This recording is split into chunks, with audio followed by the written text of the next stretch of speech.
அன்பானவர்களே, இன்னைக்கு நம்ம நிறைய காரியங்களுக்காக கர்த்தருக்கு காத்திருக்கிறோம் அப்படின்னு சொல்லிட்டு நம்ம சொல்றது உண்டு. அந்த காரியங்கள் எப்படிப்பட்டதாக இருக்கும் அப்படின்னு பார்த்தீங்கன்னா, அது நம்முடைய தேவையை சார்ந்ததாக இருக்கும். நமக்கு ஒரு வேலை கிடைக்கிறதா இருக்கலாம், ஒரு ப்ரமோஷனாக இருக்கலாம், ஒரு திருமணம் ஆக வேண்டும், ஒரு குழந்தை பாக்கியம் வேணும், இன்னும் ஒரு வீடு கட்டணும், ஏதோ ஒரு தேவையை சார்ந்த ஒரு விஷயமா இருக்கும். அந்த தேவைகளுக்காக நாம் அவைகள் நமக்கு கிடைக்க வேண்டும் என்று எதிர்பார்த்து தேவன் அதை நமக்கு செய்ய வேண்டும் என்று நாம் அவருக்கு காத்திருக்கிறோம். ஆனால் தேவனை சரியாக அறிந்த நபர்கள் அவர்களுடைய காத்திருப்பு எப்படி இருக்கும் அப்படின்னு பார்த்தீங்கன்னா, அவர்கள் தேவனே தங்களுடைய தேவை என்று அறிந்து அவருக்கு காத்திருப்பார்கள்.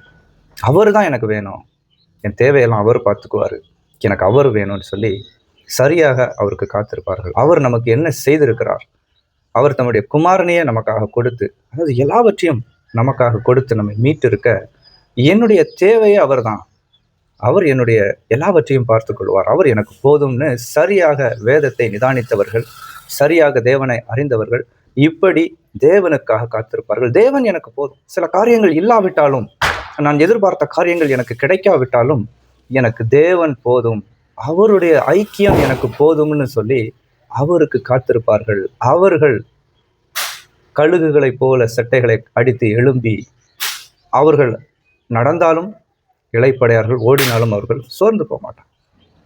ஏசாயா 40:31 சொல்லப்பட்ட மாதிரி அவர்கள் திருப்தி அடைவார்கள். அவர்கள் தேவனுக்கு காத்திருக்கிறவர்கள். இன்னொரு காத்திருப்பு நமக்கு உண்டு.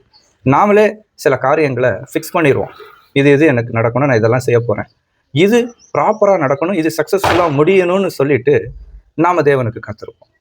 ஆனால் தேவனுடைய திட்டத்தையும் அவருடைய வல்லமையையும் சரியாக புரிந்து கொண்டவர்கள், தேவனை சரியாக புரிந்து கொண்டவர்கள் என்ன செய்வாங்கன்னா, ஆண்டவரிடத்துல போய், ஆண்டவரே நான் என்ன செய்யட்டும், என்ன செய்யக்கூடாது என்பதை அறிந்து கொள்வதற்காக அவருக்கு காத்திருப்பார்.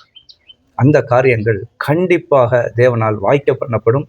அது மிகப்பெரிய ஆசீர்வாதமாக மாறும். நமக்கு மட்டுமில்லை, நம்மை கொண்டு பல பேருக்கு அது ஆசீர்வாதமாக மாறும்.